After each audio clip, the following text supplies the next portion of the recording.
Number 5, Ken Ham. Where did we come from? What was before the Big Bang? To us, this is wonderful and charming and compelling. This is what makes us get up and go to work every day, is to try to solve the mysteries of the universe. And that's time. Mr. Ham, a response? Bill, I just want to let you know that there actually is a book out there that actually tells us where matter came from. And the very first sentence in that book says, "In the beginning, God created the heavens and the earth." The nature of consciousness is a mystery. I challenge the young people here to investigate that very question. Bill, I do want to say that there is a book out there that does document where consciousness came from. And in that book, the one who created us said that he made man in his image, and he breathed into man, and he became a living being. God made the heavens for his glory, and that's why he made the stars that we see out there. And it's to tell us how great he is and how big he is. And in fact, I think that's the thing about the universe. The universe is so large, so big out there. One of our planetarium programs looks at this, where we go in and show you how large the universe is, and I think it shows us how great God is, how big he is, that he's an all-powerful God, he's an infinite God, an infinite, all-knowing God who created the universe to show us his power. I mean, can you imagine that? And the thing that's remarkable in the Bible, for instance, says on the 4th day of creation, and oh, he made the stars also. It's almost like, oh, by the way, I made the stars. And just to show us, he's an all-powerful God. He's an infinite God. So I made the stars, and he made them to show us how great he is. And he is. He's an infinite creator God. And the more that you understand what that means, that God is all-powerful, infinite, you stand back in awe, you realize how small we are, you realize, wow, that God would consider this planet is so significant that he created human beings here, knowing they would sin, and yet stepped into history to die for us and be raised from the dead, to offer us a free gift of salvation. Wow. Mr. Ham, a new question. This is a simple question, I suppose, but one that actually is fairly profound for all of us in our lives. What, if anything, would ever change your mind?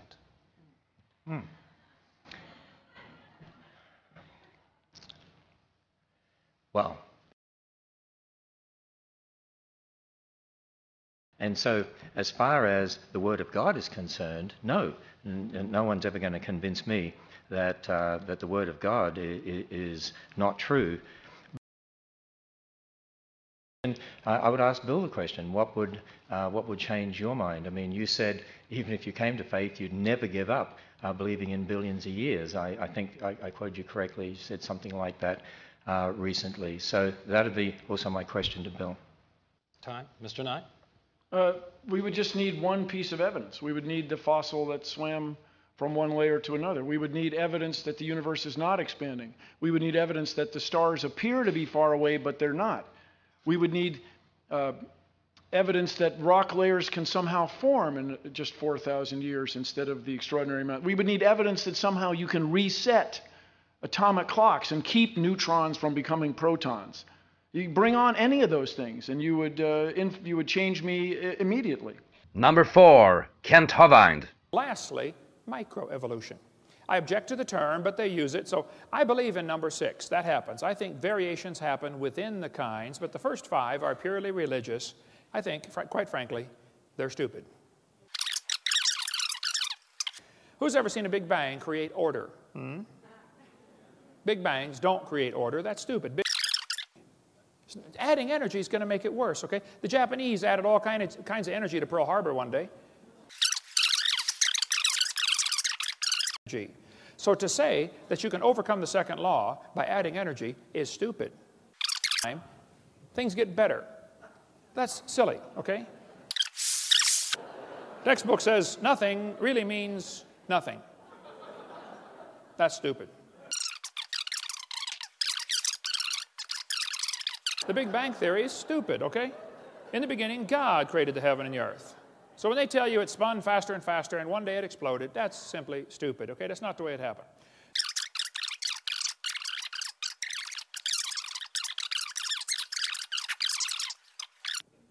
This textbook says humans probably evolved from bacteria more than 4 billion years ago. They can swim 60 miles an hour. Sign them up for the Olympics, man. You think we evolved from them, we're getting worse, not better. No, that's just stupid, okay? Okay. It's stupid to say that that's evidence. If you find a bone in the dirt, all you know is it died. But to accept the idea that you came from a rock and to reject the idea that God created this world, it is stupid, okay? I'm sorry, there's no kind way to say it. Number 3, Jacques Mossler. Evolution teaches that energy, such as lightning or heat, plus matter, can occasionally create new life. Yet our entire food industry rests on the fact that this can never happen. If we examine a jar of peanut butter, it contains matter and is exposed to light and heat. But we never find new life inside unless an outside life contaminates it. If the theory of evolution was viable, then I should, occasionally, by subjecting this to energy, end up having new life. Now, we go down to the store, and if I open this jar of peanut butter, maybe not often, but on some occasion, I should find new life inside. And so, when we open the jar of peanut butter, we look in there, there's no new life. And aren't you glad, okay? Now, you may smile at this, but hopefully you'll never forget it, because you and I conduct, collectively, over 1 billion experiments every year, and we've done that for virtually 100 years. And we never encounter new life.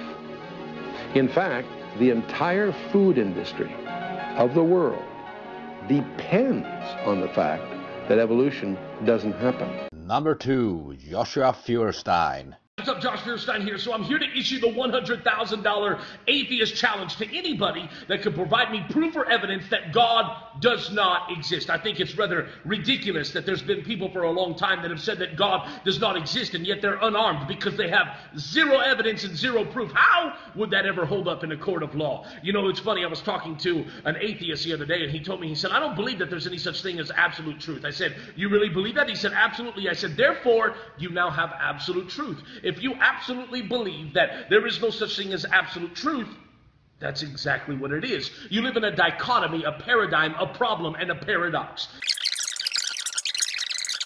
Now, don't you think it's ironic that there's people that have lived in this little circle their entire life that are trying to claim that there's no God that exists outside of their knowledge? In fact, if you were to ask an atheist, I don't think he would ever actually be able to condemn something like the Holocaust and the killing of millions and millions of innocent people. Why? Because he just believes that they're an accident. They're just merely some molecular structure, that they're just part of this scientific thing called evolution. Is wrong. In fact, I guarantee that if there were no laws and no government, that you would feel wrong inside of you killing somebody. Why? Because God's written it on your heart as well. So God bless you. Please take a moment, help an atheist out by simply clicking share on the side or the bottom of this video. Maybe this little bit of truth would get to them. The last video, 65 million views. We had hundreds, if not thousands, of emails from atheists that converted. Why?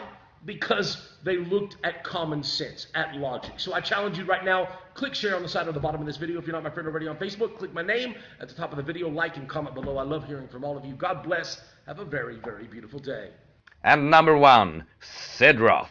I have got a passion to rescue young people that are caught in the lies of the school system to undermine the validity of the Bible.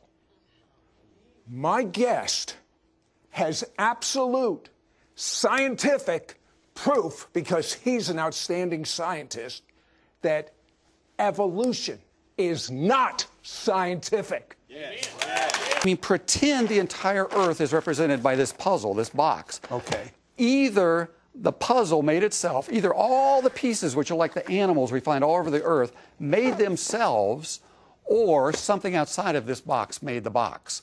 Science has been defined as only allowing natural So what processes. you're saying to me is you're telling me over 1 billion years that I could throw these pieces like this and they'll all make themselves into a puzzle. You got more faith than I got.